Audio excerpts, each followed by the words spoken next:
So, lads, honestly, I have been, I was on the side of I did not think that Cameron Brink was ever going to come back. That was the side that I was on. Well, not ever going to come back. It was going to come back this season. I was like, I don't think there's much of a point. The LA Sparks aren't in the greatest spot winning wise. And I just thought, you know what? Like, surely they just kind of very much take her rehab a little more seriously and keep her out for a season and a little bit. And maybe she tries to like work her way back in and unrivaled. But no, Cameron Brink is coming back. And she is, in fact, coming back tonight. Cameron Brink is coming back tonight for the LA Sparks. Obviously, Cameron Brink on a minutes restriction, but Cameron Brink is back for the Sparks, who are taking on the Aces. And if you guys don't know, Cameron Brink is averaging 5 blocks per game against the Aces in her career. Like, she is actually averaging 5 blocks per game.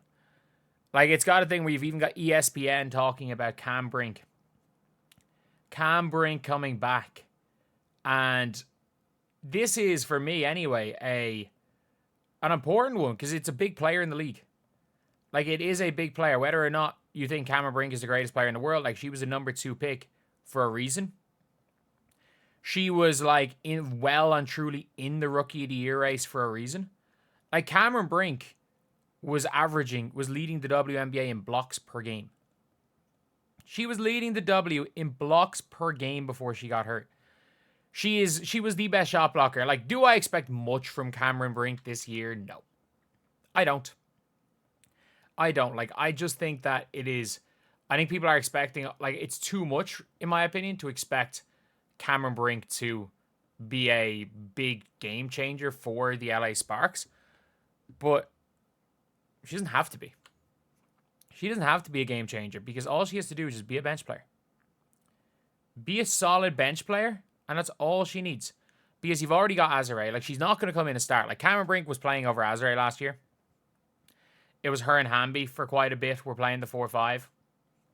And I think in general, Cameron Brink is a player who's got all the potential in the world. And this season, it's just about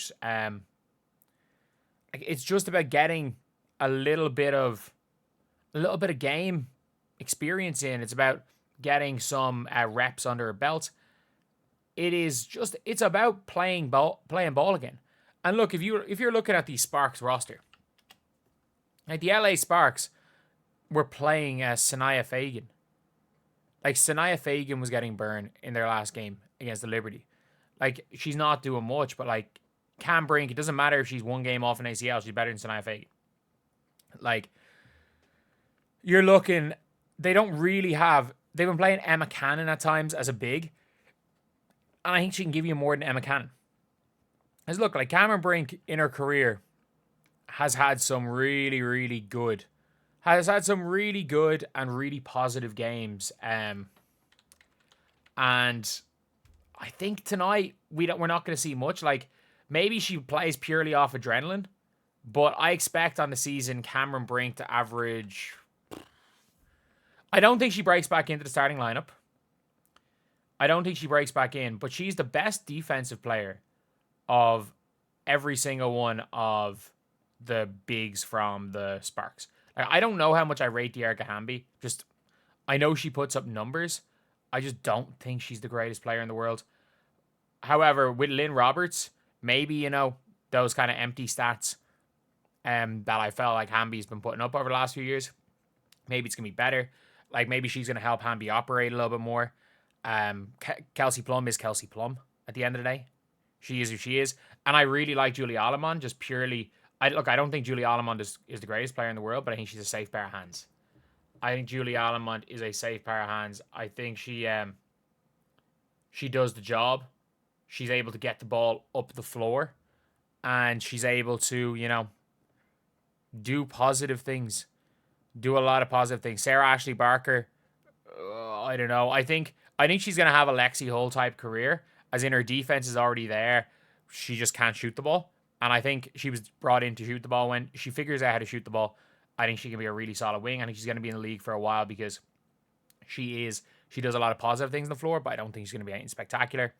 And then, yeah, like, the Sparks are going to be a lot better with the return of Cameron Brink. And this is a team that is hunting down that playoff spot, and I think they're going to get it. Like, I think they're going to get that playoff spot over the Mystics and the Valkyries. Like, right now, the Sparks are 1 game off the playoffs on a 5-game win streak, and they're getting Cameron Brink back. While the Mystics are struggling a little bit, Citron's kind of come down to earth. The Linsanity run of Kiki Iriafen is over. So, for me anyway, that would be kind of my thought about it. That, like, Kiki Iriafen and Citron's going to be Citron. Like, I think she's still second best player on this team. Oh, I mean, Shakira also might be the best player on their team. But at the same time, when it comes to the Valkyries, I think the Valkyries are going to I think they're going to implode. Like, they just lost by 30 to the Sun.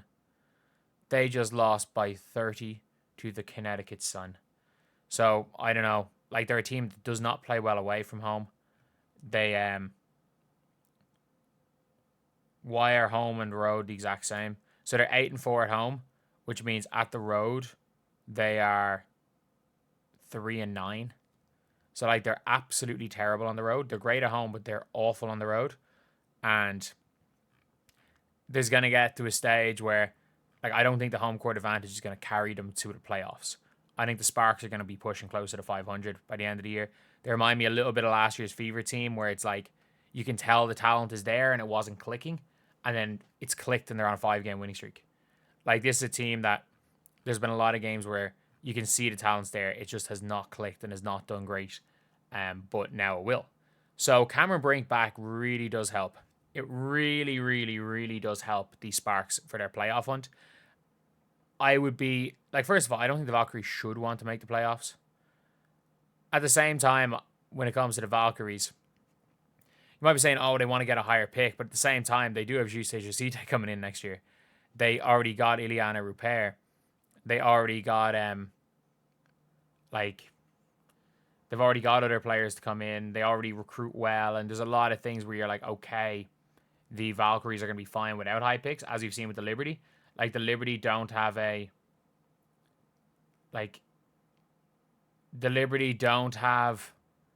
a draft pick, but they have Raquel Carrera and Marine Foto who can come in, who are both the equivalent of getting first-round draft picks.